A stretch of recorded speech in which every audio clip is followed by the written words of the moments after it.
was always talking to someone, there's a cold calling guy, and even though that I have this light interest to know what they have to offer, I cannot proceed the conversation because I don't want to ruin my conversation with my friend. So I think cold calling is not the best tool that I think available out there, but the concept of outreaching the people that you don't know, try to share what you're doing and potentially cut their interest. There's nothing wrong with that. And there's different forms and approaches where you can still do that, but in a more effective way. So let's suppose that you get a new job, and let's say you're the head of sales and you have 10 people working for you, right? But you have to come up with a training plan for these salespeople. How do you come up with a training plan for these salespeople?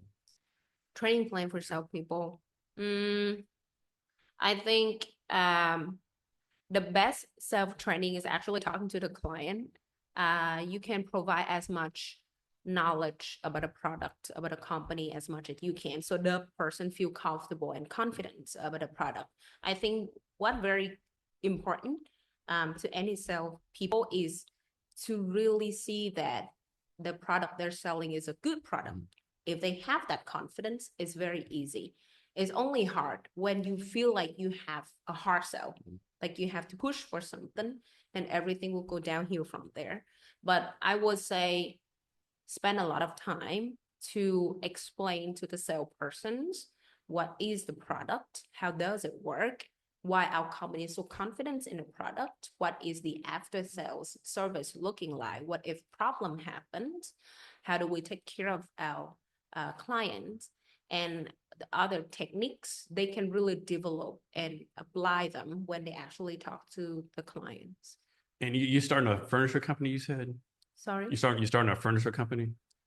I am working on the company, yeah. So can you talk about that? Is like, are you going to have a furniture factory that makes furniture from the trees, or like I, resell it, or? Ideally, I want it to be a end-to-end manufacturer company where we design the product, we make the product, we put it on sale, and we promote for the product. So it's not a retailer, it's not just the manufacturer, it's not OEM. So ideally is what I dream to do.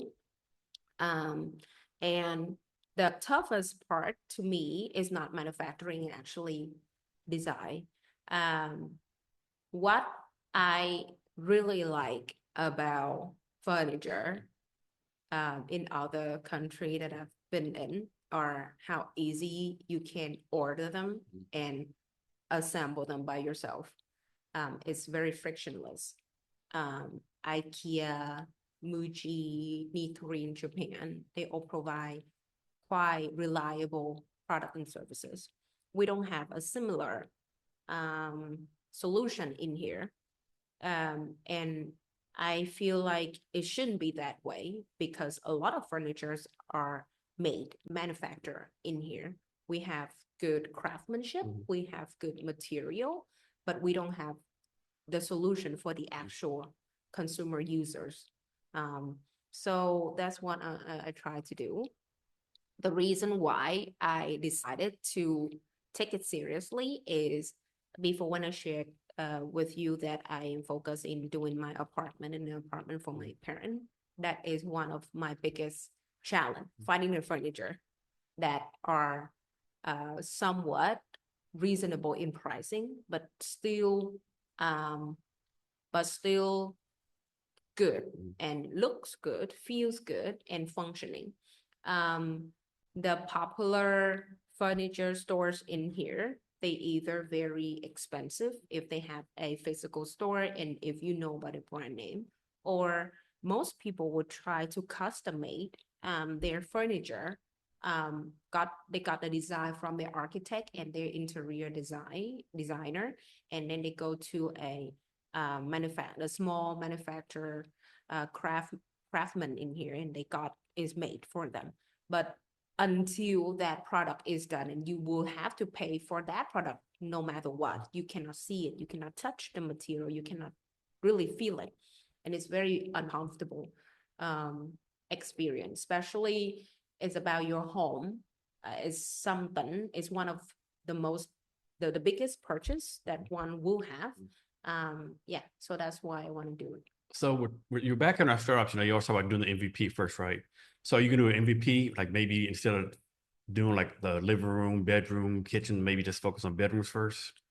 I would focus on the desk, the workstation first. Okay. One of the early inspiration for me is that I have a lot of stuff in my previous office. I have a standing desk. I get that desk for myself, but the desk is super empty because I have to move up and down.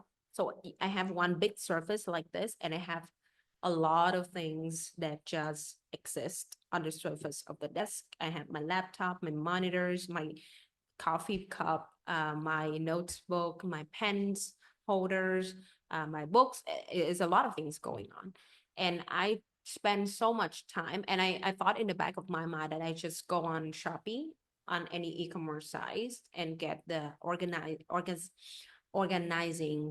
tools, the boxes to keep all of them together. But it took me so long to find a good one like that. Either they're very gimmicky, they look a little bit plasticky. The photos, they don't really provide the actual photos of the product, but just the renders photo of the product. Or is suspiciously cheap, or is crazy expensive. Like Muji, they provide very good solution for such use case, but it's quite expensive. And it's okay for you to buy one or two, but what if you want to have the whole storage system for your workstation